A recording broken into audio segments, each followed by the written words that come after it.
Հրապարակ թերթը գրում է 3 ազգային ժողովում Պաշտպանության հանձնաժողովի փակ նիստում, որին մասնակցում էին ուժային կառույցների ղեկավարները, ազգային անվտանգության ծառայության տնօրեն Արմեն Աբազյանին պատգամավորները հարց են ուղղել սահմանազատման աշխատանքների մասին։ Նա ասել է, որ այդ աշխատանքները կանգնած են։ Սահմանազատման գործընթաց սահմանի ոչ մի հատվածում չի ընթանում։ Գրում է թերթը։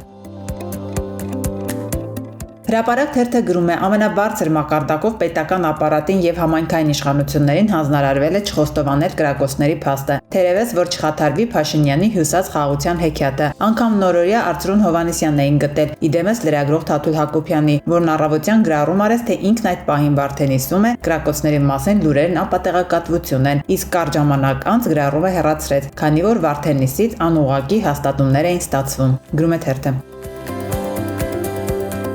Ժողովուրդ օրաթերթը գրում է առողջապահության նախարարի պաշտոնից հույսը կտրած ԿՊԱ-ական Արսեն Թորոսյանի ցանկությունը կարծես թե առողջապահական պետական հիմնադրամի ղեկավար դառնալն է։ Այս հիմնադրամի տնօրենի պաշտոնի համար ոչ միայն Արսեն Թորոսյանն է պայքարում, այլ նաև պետական առողջապահական գործակալության պետ Սամվել Խարազյանը, որը այնքան ոգևորված է ապահովագրական հիմնադրամի ներդրմամբ, որ աշխարհում ընդունված առողջապահության ապահովագրության նշան համարվող անձրևանոցը որպես կրծքազարդ է կրում։ Գրում է թերթը։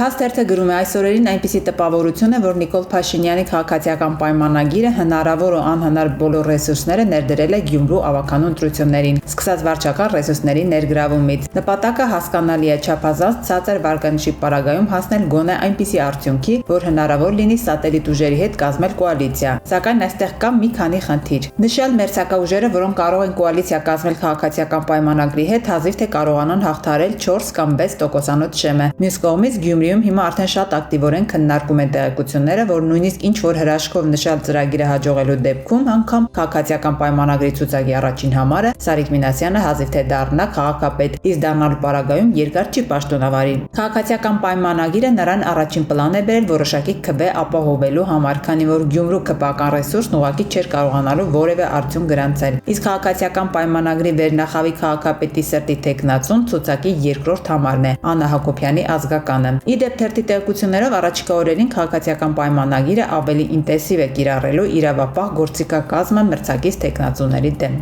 Գրում է թերթը։